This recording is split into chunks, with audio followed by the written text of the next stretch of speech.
Ceci est la manne quotidienne, version audio. Elle a été soigneusement préparée pour nous édifier tout au long d'une année. Nous sommes aujourd'hui le mardi 6 septembre 2022 et nous considérons le thème aujourd'hui le prioritaire en priorité, ou bien on va dire faites d'abord ce qu'il faut. Prions d'abord. Père, nous te remercions aujourd'hui. Nous donne la grâce, nous te honorons pour la grâce que tu nous as donnée, l'opportunité que tu nous as donnée encore d'être comptés parmi les vivants aujourd'hui. Nous prions, Seigneur, que à travers ta parole, nous puissions voir quelle est ta volonté au nom de Jésus. Donne la grâce à pouvoir obéir à cela. Au nom de Jésus, nous avons prié. Amen. Nous revenons sur le thème qui dit le prioritaire en priorité, ou bien on va dire faites d'abord ce qu'il faut. Nous considérons notre texte de lecture dans Marc chapitre 10 à partir du verset 35 jusqu'au verset 45. Ouvrons la Bible ensemble. Marc chapitre 10 à partir du verset 35. La Bible dit ceci. Il dit: le fils de Zébédée, Jacques et Jean, s'approchèrent de Jésus et lui dirent: Maître, nous voudrions que tu fisses pour nous ce qu'il nous te demanderons. Il leur dit: que voulez-vous que je fasse pour vous? Accorde-nous, lui dirent-ils, d'être assis l'un à ta droite et l'autre à ta gauche, quand tu seras dans ta gloire. Jésus leur répondit: vous ne savez pas ce que vous demandez. Pouvez-vous boire la coupe que je bois, ou je dois boire, ou être baptisé du baptême dont je dois être baptisé? Nous le pouvons, dirent-ils. Jésus leur répondit: il est vrai que vous boirez la coupe que je bois, ou je dois boire, et que vous serez baptisés du baptême dont je dois être baptisé. Mais pour ce qui en est être assis à ma droite ou à ma gauche, cela ne dépend pas de moi. Il ne sera donné qu'à ceux qui cela est réservé. Les 10 ayant entendu cela commencèrent à s'indiger contre Jacques et Jean. Jésus les appela et leur dit: vous savez que c'est ceux qu'on regarde comme les chefs des nations les tyrannissent, et que les grands les dominent. Il n'en est pas de même au milieu de vous. Mais quiconque veut être grand parmi vous, qu'il soit votre serviteur. Et quiconque veut être le premier parmi vous, qu'il soit l'esclave de tous. Car le Fils de l'homme est venu, non pour être servi, mais pour servir et donner sa vie comme la rançon de plusieurs. Amen. Notre verset clé ici se trouve dans le verset 44 qui dit ceci. Dans le verset 44 qui dit: quiconque veut être le premier parmi vous, qu'il soit l'esclave de tous. Allons dans le message. Avant qu'arrive le moment où la dernière trompette sonnera, quand notre Seigneur nous rassemblera pour notre dernière demeure au ciel. Il y en a des points sur lesquels ils s'attendent à ce que nous réfléchissons. C'est pour que nous ne perdions pas notre concentration pendant que nous sommes encore ici dans le monde. Le Seigneur ne veut pas que nous soyons comme des enseignants religieux de son temps, qui ont laissé ce qu'il est le plus important dans la loi: la justice, la miséricorde et la fidélité, selon le livre de Matthieu chapitre 23, verset 23. Lorsque 2 de ses disciples se sont approchés de lui pour leur demander de leur accorder des places importantes dans son royaume, Jésus leur a fait comprendre que cela ne sera donné qu'à ceux qui cela est réservé. Bien que la recherche du royaume des cieux soit une quête primordiale, il y a des questions plus importantes que le royaume ou bien le croyant doit également aborder. Comment sommes-nous en relation les uns avec les autres en tant que membres du corps de Christ? Dominons-nous les frères dans une relation maître-serviteur, comme le font les hommes et les femmes du monde?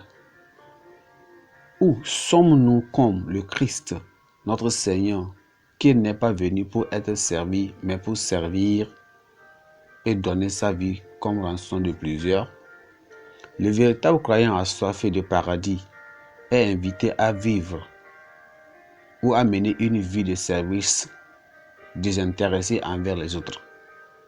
On ne s'entend pas à ce qu'il soit consumé par les ambitions personnelles profanes qui provoqueront même des divisions et des mauvais sentiments dans l'Église.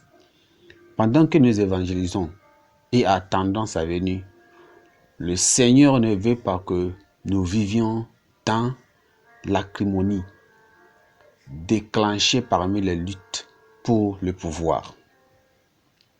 Notre sérieux à propos de la création du paradis sera assuré par l'importance que nous attachons au principe du Christ. Le prioritaire en priorité, fuyons la philosophie de la course effrénée dans ce monde. Le ciel n'a pas préparé que pour ceux qui obéissent à ce que le Seigneur nous demande de faire en attendant sa venue. Ce n'est pas pour ceux qui prétextent de fidélité à Dieu et poursuivent des voies de désunion et même de conflit. Allons dans la pensée du jour, aujourd'hui nous dit que le Seigneur, ou bien nous devons rechercher le ciel à travers l'humilité, le service et l'obéissance. Faisons un peu la méditation sur ce que nous venons d'étudier. Le paradoxe de la vie présente. Quel est le paradoxe de la vie présente et éternelle? Premièrement, nous voyons que le moyen d'être grand est d'être un serviteur. Dans le verset 43. Votre production, c'est-à-dire talent, leadership, créativité, brillance, spiritualité, foi, produit de marketing et n'importe quoi, doit d'abord rendre un service et donner satisfaction aux gens avant de pouvoir être commercialisé avec succès. Le chemin vers le haut n'est d'entrer par en haut. L'humilité par la conversion et la grâce de s'incliner et de se soumettre continuellement à Dieu est le seul chemin vers le ciel. Le chemin vers la richesse, selon l'Écriture, est la libéralité et le don aux nécessiteux. Le moyen de récolter quelque chose, que ce soit bon ou mauvais, spirituel ou charnel, n'est de s'aimer. Et aussi, le chemin vers une vie abondante en Christ est de mourir à soi-même et de se laisser crucifier quotidiennement. Ensuite, la façon d'être aimé par les gens est d'aimer les autres d'abord. Le moyen de jouir d'une voie abondante dans l'éternité est de s'offrir pour Christ sur terre. Et finalement, le moyen de recevoir tout l'héritage que Dieu nous a pour nous est de renoncer au plaisir de ce monde présent pour l'amour de Christ. Quelles questions pouvons-nous poser? On peut se poser la question, quels sont les autres paradoxes de la vie selon l'Écriture? Et on peut aussi donner même la référence. Nous allons prier. Père, nous te remercions aujourd'hui pour ce message. Nous te rendons gloire. Seigneur, nous demandons que tu nous donnes un cœur humble, qui aime servir plutôt que de régenter. Seigneur, nous demandons la grâce d'être donateur en tout temps. Seigneur, nous demandons l'humilité qui nous rendra toujours soumis à Christ. Nous prions que Seigneur, que notre ressemblance à Christ soit imprimée dans le cœur de tous tes enfants. Seigneur, merci parce que nous savons que tu nous as exaucés. Au nom de Jésus, Nous avons prié. Amen. Notre lecture biblique d'aujourd'hui est prise dans le livre de Psaume chapitre 92 jusqu'au chapitre 100.